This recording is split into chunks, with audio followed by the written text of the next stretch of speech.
My dad, John, is a strong, tough man. Hayes lived a long life, seen a lot of things, and nothing ever really shook him. But that night, when he came home from work around 3 in the morning, I didn't even recognize him. He was pale as a ghost. His hands trembled as he tried to take off his shoes, and on his face I saw something I'd never seen before: fear.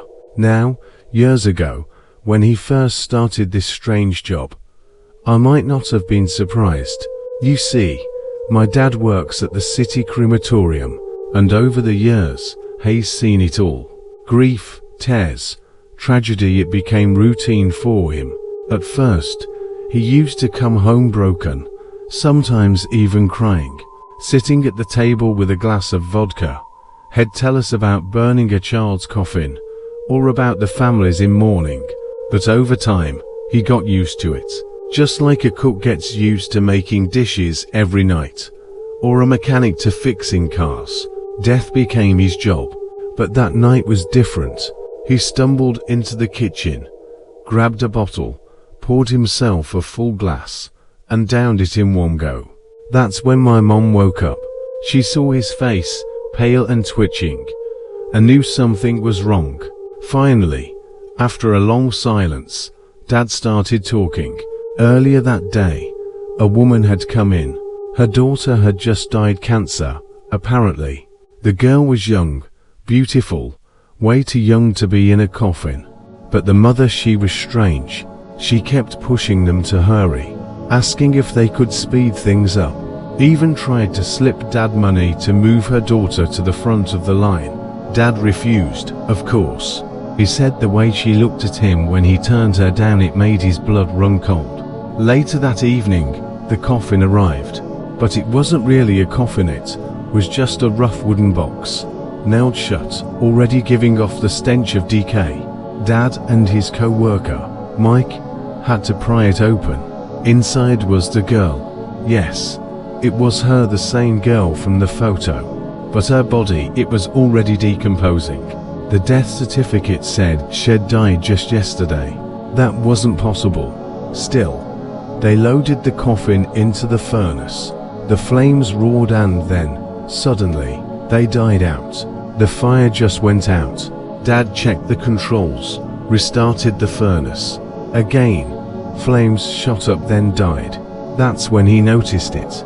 Through the small glass window, he swore he saw the girl's hand move. At first, he thought it was just a trick of the fire. But then, when the flames cut out again, he looked closer, and staring back at him, pressed against the glass, was a face.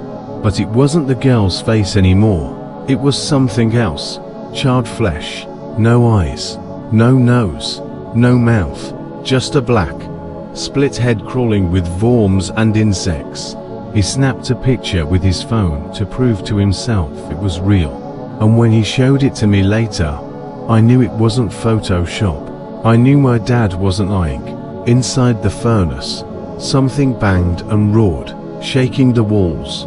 It wasn't human. It wasn't even alive. Dad and Mike ran. They tried the main doors locked. Tried the back entrance also locked. Panic took over. They hid in a storage room. Listening as heavy, dragging footsteps moved past. And when they finally made a run for it, they saw it. That burned, twisted thing, staring at them from the hallway. They smashed a window, climbed out, and fled into the night. Dad made it home hours later, shaken, broken. He kept glancing over his shoulder, convinced something had followed him back. And then the real nightmare began. That same night, I saw white maggots crawling out of his clothes. The next morning, I woke up to the smell of smoke. Our apartment was on fire. My mom was dead. Dad was gone. No clothes, no documents, no phone. He just vanished. I barely escaped with my life. Now, when I think back, I realize why that woman wanted her daughter's body burned so quickly. It wasn't her daughter anymore. Something else was inside. And when the fire reduced that body to ashes, that thing finally got out. Maybe it took my father, Maybe it still walks among us, and maybe it's waiting for its next chance.